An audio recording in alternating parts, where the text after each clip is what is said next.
አንተ ያማል እንዴ? ምንም ባይደርገኝ እኮ ወንድሜ ነው። እሱን ትረሳለህ? በሽተኛ እና ወንድምሽ ስለሆነ ብቻ የፈለገውን ሰው መምታት ይችላል?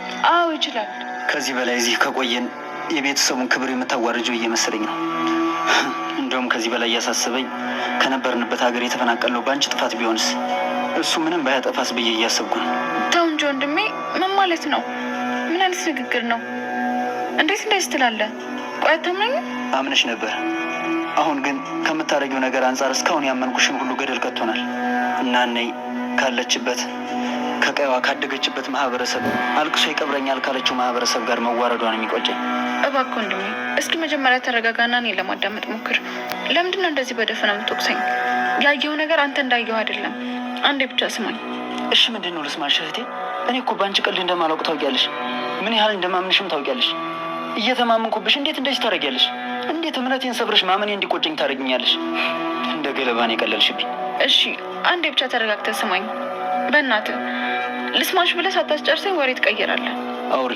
ኑኑ የምታወራው ወንድ አለ፣ እሱን ታውቂያለሽ አይደል? ምን? ቆይ እንዴት ማለት? ቤት በኩል ወታ የጠበሰችው? እኔም በጣም ነው የገረመኝ። መቼ ወታ ሰው ተዋውቃ ነው ለሱ እንደዚህ ተሽከርክራ መውጣት የጀመረችው? በጣም ነው የሚገርመው። አይዞሽ ወንድሜ እኔ አናግርልሃለሁ። አይ በጭራሽ እንዳታናግሪያት። እኔ ከዚህ በኋላ በህይወቴ ጭራሽ ላፈቅራት አይደለም ላናግራት አልፈልግም። ምን ነው ወንድሜ ችግር አለ እንዴ?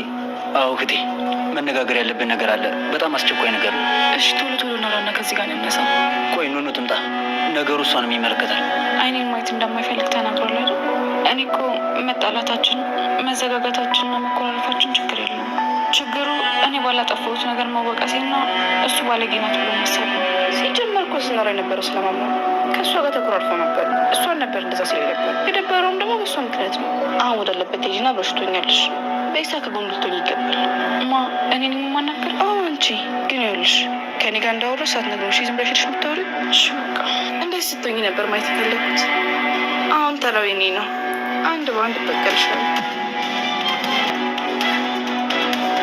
ሎኒ ከጆን ሽጉጥ ተቀብሏል ማለት ነው። እንዲያመጣለትና እንደሚያስረክበው ቃል ገብቶለት ነበረ። በቃል በገባው መሰረትም ሽጉጡን አመቱ ሰጥቶታል። ግን ደግሞ ሽጉጡን በመያዝ እየሮጠ የሄደው ወደ ቤት ነበረ። ኤልሹን እንድጠራልኝ እፈልጋለሁ፣ እሷን ማግኘት አለብኝ በማለት እንግዲህ ጆን እየጠበቀው ነበር። ግን ደግሞ ጆን እኔ እኮ ወደ ቤት ልገባ እየፈለኩኝ ኤልሹን ለማየት ሳይሆን ኑኑን ለማየት ነበረ በማለት እንግዲህ ሲናገር ነበረ። ምክንያቱም ኑኑን አፍቅሯታል፣ ወዷታል አሁን ላይ ማለት ነው። እና ከልቡ ስላፈቀራት እሷን የማየትና እሷን የማግኘት ፍላጎቱ እየጨመረ መጥቷል። ኑኑም አሁን ላይ እያደረገችው ነገር ልክ እንዳልሆነ ታውቃለች። ግን ደግሞ ኑኑ ያው በኤልሹ ምክንያት ማለት ነው ብዙ ነገሮቿን እያጣች ትገኛለች። ምክንያቱም ኤልሹ አሁንም ኑኑ ላይ እየተበቀለቻት ወይንም ደግሞ ኑኑን እየጎዳቻት ትገኛለች ማለት ነው። እና የተናገረችው ነገር አለ። እኔም እንደዚህ እንድትሆይ ነበር እየፈለግኩት፣ በዚህ መልኩ መበቀላንችን ደስ ይለኛል እያለች እንግዲህ ኑኑ በማዘኗና እንዲሁም ደግሞ አሁን ላይ ቤሎንም ማለት ነው በኑኑ ተስፋ እየቆረጠ መጥቷል። ምክንያቱም ያን ጊዜ አንቺ ስትይኝ መስማት ነበረብኝ እህቴ በማለት እንግዲህ ኤልሹንም ሲያወራ ነበር ማለት ነው። ግን ደግሞ ኤልሹ ምን ብላለች? ቤሎን እያንዳንዱን ነገር እኔ አስረዳዋለሁ፣ ችግር የለውም፣ አንቺ ያልኩሽን ነገሮች በሙሉ ቀጥይበት ዝም ብለሽ በማለት እንግዲህ ከጆን ጋር እንድታወራ ወይንም ደግሞ እንድትጀናጀን ያደረገቻት ራሷ ኤልሹ ነች ማለት ነው። እና ቤሎን ማስረዳት አለብኝ፣ መናገር አለብኝ፣ ሁሉን ነገር ቤሎን ማወቅ አለበት። አሁን ላይ ጥሩ ስሜት አይደለም። ሲቀጥል ደግሞ መኮራረፋችን ለእኔ ምንም አልመሰለኝም፣ ግን ደግሞ በእኔ ጥፋት አይደለም፣ ለአንቺ ስል ነው ይሄን ነገር እያደረግኩት ያለው፣ ይሄን ነገር ደግሞ ማወቅ የግድ አለበት በማለት እንግዲህ ኤልሹ ማለት ነው ለኤልሹ ነግራት ነበረ። ግን ደግሞ ኤልሹ ምን ብላታለች? እኔ እያንዳንዱ ነገር ነግሬዋለሁ ለወንድሜ፣ ስለዚህ ይህ ነገር ደግሞ ሊያሳስብሽ አይገባም በማለት እንግዲህ ሁሉን ነገር በግልጽ ማለት ነው ጆንን እንደምታወረው ወይንም ደግሞ እሷ እንዳለቻት እሷ እንዳዘዘቻት አድርጋ ነው እንግዲህ የነገረቻት ማለት ነው። ግን ለወንድሟ ደግሞ ሌላ ነገር ነው የምታወረው። ኤልሹ ነገር እንደማያውቅ ነበር ኤልሹ የደነገጠችው ማለት ነው። ምክንያቱም አሁን ላይ በየት ወታና እንዴት እንደሆነ ባላቅም ኑኑ ወንድ እያወራሽ ነው ብሎ ማለት ነው ለኤልሹ ሲነግራት፣ ኤልሹ በጣም ነበር የደነገጠችው። ምንም ነገር እንደማያውቅ ሰው ሆና ደንገጥ ብላ ነበር እንደውም ወንድሟን ቤሎን ስታወራ የነበረችው ማለት ነው። በቃ ችግር የለውም እኔ ነገሮቹን እስኪ ጠይቃታለሁ አጣራታለሁ ብላ ነበር። ቤሎን ምን ብሏል? ኖ እኔ ስለ እሷ ነገር አሁን ማሰብም ሆነ ወይንም ደግሞ ከእሷ ጋር ታርቆ ከእሷ ጋር አብሮ መቀጠል በፍጹም አልፈልግም፣ ከእሷ ጋር ቁሜ ይብን ራሱ ማውራት በፍጹም አልፈልግም በማለት እንግዲህ ደምድሟን ማለት ነው። እና እንደዚህ ሲሆን በጣም ነበር ደስ ያላት በዚህ ውሳኔዋ። ወንድሟ ይህንን ውሳኔ ሲወስን ደስ ነበር ያላት። በነገራችን ላይ ይብን ወንድሟ የራሱ የሆነ ወንድሟ ተከፍቶ ወይንም ደግሞ ኑኑን ፈልጎ በጣም በብዙ ነገሮች ሲናገራት ራሱ እሷ የምታገበው ይመስል ይብን ራሱ የወንድሟን ደስታ አትፈልግም። በነገራችን ላይ ኤልሹ በጣም ክፋቷ እንደ ወይዘሮ ሄለን እንደ እናቷ በእርግጥ አይደለችም፣ ግን ልክ እንደ እሷ አስተሳሰብ ነው የምታስበው ማለት ነው። እና ኑኑ ግን አምናታለች አሁንም ኤልሹን ወንድሟን እንዳስረዳችውና ሁሉን ነገር በግልጽ ነግረዋለች ብላ ነው የምታምነው። ስለዚህ ከጆን ጋር ማውራቷንም አሁን ላይ ቀጥላለች ማለት ነው። ሲቀጥል መኩ እኔ እህቴን በደንብ የማውቃትና የማምናት ይመስለኝ ነበር፣ በፍጹም አላቅሽም ማለት ነው። ስለዚህ እኔ እናቴ አይንዬ ከዚህ ከሰው ቤት ስትዋረድ በፍጹም አልፈልግም። ስለዚህ ቀጥታ ወደ ሀገራችን እንመለሳለን። ከዚህ በፊት የሆነውም እንደዚሁ በአንቺ ምክንያት እንግዲህ ሀገራችን ቀያችን ለቀን የመጣ ነው በአንቺ ምክንያት ነው በቃ ማለት ነው። ልጁ ምንም አይነት ጥፋት የለበትም፣ የራስሽ ጥፋት ነው።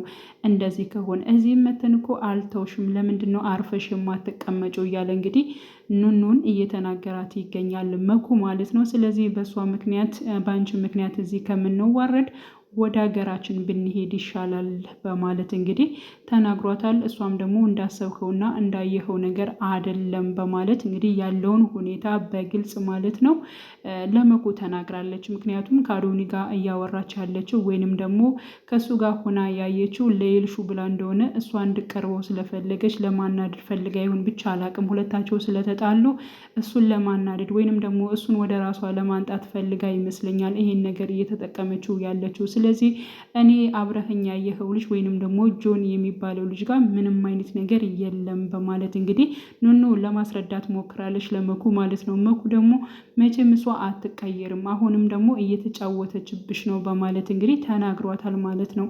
እና ሁላቸውን ሰብስቦ መሲንም እንደዚሁም ደግሞ አይንዬን ሰብስቧቸዋል መኩ። አይንዬ የምን ስብሰባ ነው ብላ ጠይቃለች። እንግዲህ መኩ ነው የሰበሰበን፣ ምንድን ነው የተፈጠረው በማለት እንግዲህ መሲም አብራንተን ብላለች ማለት ነው። እና አሁን ላይ ማለት ነው መኩ ወደ ሀገር መመለስ እንደሚፈልግ ነው ሲናገር የነበረው። ግን ደግሞ እንዴት እንደዚህ ይሆናል እያለች መሲም እየተናገረች ትገኛለች። ስለዚህ ኑኑ እውነቱን ትናገራለች። ያ ማለት ከጆን ጋር ኤልሹ እንዳለቻትና ነገሮቹን ለኤልሹ ብላ እንደምታደርግ ለእህቷም ታሳውቃለች። ስለዚህ እህቷም ትቆጣታለች። ይህን ነገር ደግሞ ቤሎ ይደርስበታል ማለት ነው። ስለዚህ የራሱ እህት ኤልሹ እየተጫወተችባት መሆኑንና እሷ ያለቻትን ሁሉ እያደረገች መሆኑን ይረዳል። በቀላሉ ሁለታቸው የሚተረቁበት አጋጣሚ ይፈጠራል ብዬ ነው የማስበው ማለት ነው። ሌላው እንግዲህ ወይዘሮ ሄለን በባለፈው እንግዲህ ከመሲ እጅ ማለት ነው ቴዲ የሰጣትን የእናቱን ጌጥ ለመሲ የሰጣትን አግኝታ ለመመለስ ሄዳ ነበረ። ግን ደግሞ ይሄ ጌጥ ለቴዲ በጣም ትልቅ ቦታ አለው፣ ስለዚህ ይሄ ጌጥ ደግሞ ለቴዲ ነው መመለስ ያለበት በማለት እንግዲህ መሲ ከወይዘሮ ሄለን ዣንጣ ውስጥ አውጥታ ለራሷ ወስዳለች ማለት ነው። እና ወይዘሮ ሄለን ደግሞ ከቦርሳው ውስጥ አለ በማለት እንግዲህ ቴዲ ጋር ደውላ በመቀጣጠር ቀጥታ ወደ ቴዲ ሂዳ ነበረ። ግን ደግሞ ሂዳ እዚያ ለመስጠት ስታስበው አላገኘችውም ሀብሉን ማለት ነው። እና ተመልሳ ስትመጣ ከመሲ ጋር ነበር የጮኸችባት። ይሄን ሀብል ያነሰው ወይንም ደግሞ ከቦርሴ ውስጥ ያወጣሽው አንቺ ነሽ፣ አዋረርሽኝ። ሀብሉን ልሰጠው እጄን ስከት እኮ ከቦርሳው ውስጥ አትቸዋለሁ። ስለዚህ ይህንን ሀብል የወሰድሽው አንቺ ነሽ። እንደ ባለፈው የሆነ ችግር ሳይፈጠር ቶሎ ብለሽ ሀብሉን በእጄ እንድሰጭኝ እፈልጋለሁ በማለት እንግዲህ ወይዘሮ ሄለን ስትናገር ነበር ማለት ነው። እና መሲም እንግዲህ ሀብሉን በእሷ እጅ ነው ያለው። ግን ደግሞ ስትፈትሽ ነበር ወይዘሮ ሄለን እንዳለ የመሲን ክላስ እየፈተሸች ትገኛለች። እስካሁን ግን ያገኘችውን ነገር ወደፊት ግን ከተገኘ ሌባና እንዲሁም ደግሞ ሀብሉን መሲ እንደወሰደችው የሚታወቅ ይሆናል። ግን ደግሞ ከምታወቁ በፊት ማለት ነው አሳልፋ ለቴዲ ብትሰጠው እጅጉን መልካም ነው ብዬ አስባለሁ። ወይንም ደግሞ መሲ እኮ ያው ሀብሉን ባትወስደው ኑሮ ራሷ ሄለን ወስዳ ለቴዲ ሀብሉን መልሳ ነበር ማለት ነው። ግን ደግሞ በምን ምክንያት እንደሚተዋወቁና አንድ ላይ እንደሆኑ ያወቀችው ነገር የለም መሲ። ሀብሉን እንዴት ወይዘሮ ሄለን አይታ እንዴት ልደነግጥ ቻለች? በምን ምክንያት አወቀችው? ስለ ሀብሉ ትርጉምስ እንዴት ቢገባት ነው እሷ እንደዚያ የደነገጠችው? በማለት ቴዲንም ጠይቀው ነበር ማለት ነው። እና ቴዲ ደግሞ አይ ስለ ሀብሉ የሆነ ሰዓት አውርቻት ነበር፣ ሲቀጥል ደግሞ በፎቶ ማሳይቻት ነበር፣ ለዚያ ነው ያወቀችው በማለት እንግዲህ አሁንም ማለት ነው ነገሮችን አብራርቶ እየነገራት አይደለም። ለማንኛውም ስንገናኝ በደንብ እነግርሻለሁ በማለት እንግዲህ ተናግሯል ማለት ነው ቴዲ። በነገራችን ላይ ቴዲ ግልጽ የሆነ መናገር አለበት። እንግዲህ ወይዘሮ ሄለን እና እንዲሁም ቴዲ በፊት ባልና ሚስት መሆናቸውን እንዲሁም ደግሞ የጋራ ልጅ እንዳላቸውን ስትሰማ መሲ ወደፊት ትጎዳለች። ስለዚህ ካሁኑ ያለውን ሚስጥር ወይንም ደግሞ ወይዘሮ ሄለን ጋር ምን እንዳገናኛቸውና እንዴት እንደሆነ እያንዳንዱ ነገር ቴዲ መናገር አለበት ማለት ነው መሲን እንዳያጣት ወደፊት። ስለዚህ እሷም ውሸት አትፈልግም፣ እሱም በግልጽ ሆኖ እሷም በግልጽ ነው መቀራረብ መቻል አለባቸው ብዬ አምናለሁ። እና አሁን ላይ እንግዲህ ጆን ያው በፊት ማለት ነው ኤልሹን በጣም ይወዳት ያፈቅራት ነበረ። ስለዚህ ስለዋሸችው ወይንም ደግሞ እሷ በማስመሰል ስለቀረበችው አሁን ላይ ግን ኤልሹን ጠልቷታል።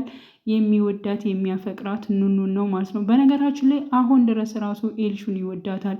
ባያት ሰዓት እጅግ በጣም ነበር የተርበተበተው ማለት ነው። እና እሷን ይወዳታል፣ ያፈቅራታል፣ ማየትም ይፈልጋል። ግን ደግሞ እልክ ስለያዘው ይመስለኛል አሁን ላይ ኑኑ ጋር የተጣበቀው እንጂ አልወደዳትም ብዬ ነው የማስበው ማለት ነው። ምክንያቱም ኤልሹ ስመጣና እንዲሁም ደግሞ ኑኑ ስመጣ ያለው የሁለታቸው ልዩነት በጣም እንትን ያለው ማለት ነው። እና ከዚህ በፊት ያሳለፈው እንዲሁም ደግሞ ስታስመስል ሳትወደው ወዳለሁ አፈቅራለሁ እያለች እንግዲህ ስትናገር የነበረውን የኤልሹን ንግግር እያሰበ ወይንም ደግሞ እያስታወሰ እጅግ በጣም ሲናደር ነበረ። እንዴት እንደዚህ አስመሰሉን ቻልሽበት እያለ እንግዲህ ከኤልሹ ጋር እጅግ በጣም ሲናገራት ነበረ ማለት ነው። እና የራሱ ጉዳይ ባክን አትጨቅጭቀኝ እያለች አሁንም እንግዲህ ኤልሹ እየተናገረችው ትገኛለች። በነገራችን ላይ አሁን ላይ ግን ኤልሹ ራሷ የምትወደው የምታፈቅረው ይሆናል ማለት ነው።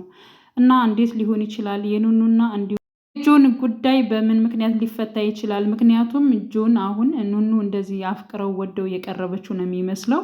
ግን ደግሞ ይህ ሁሉ ሴራ የራሷ የኤልሹ መሆኑን ሲሰማ እጅግ በጣም ነው ከኤልሹ ጋር የሚከፋባት። ምክንያቱም ከዚህ በፊት በውሸት ነገሮች ነው ስትጫወትበት የነበረው። አሁንም ደግሞ ደግማ በውሸት ነገር እንድትጫወትበት እያደረገች ትገኛለች ማለት ነው። ስለዚህ ኤልሹ በጣም ስህተት እየሰራች ትገኛለች። ሰላማችሁ ይብዛልኝ ውድ ቻናሌ ተከታታዮች ቤተሰቦቼ፣ በያላችሁበት ሰላማችሁ ይብዛ። ለቤቴ አዲስ የሆናችሁ የደውል ምልክቱን በመጫን ቤተሰብ የሆኑ ነባር ቤተሰቦችም ስለምታበረታቱኝ እጅግ በጣም አመሰግናለሁ። መልካም ጊዜ ተመኘውላችሁ።